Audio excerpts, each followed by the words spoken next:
Hello everyone! So after 8 years guys, sa wakas nakasal na din kami ni Kitty Pie.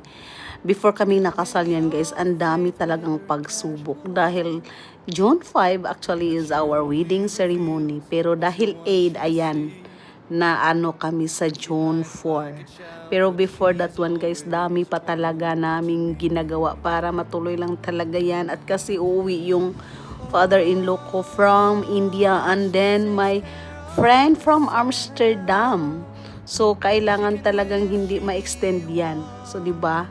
Kahit papaano, God is good all the time. Natuloy pa din. Hindi pa din talaga siya na-extend, na-advance pa ng isang araw.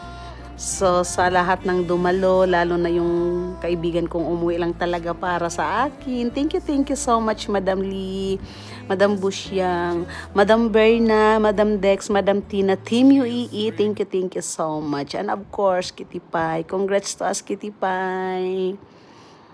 Start a new life.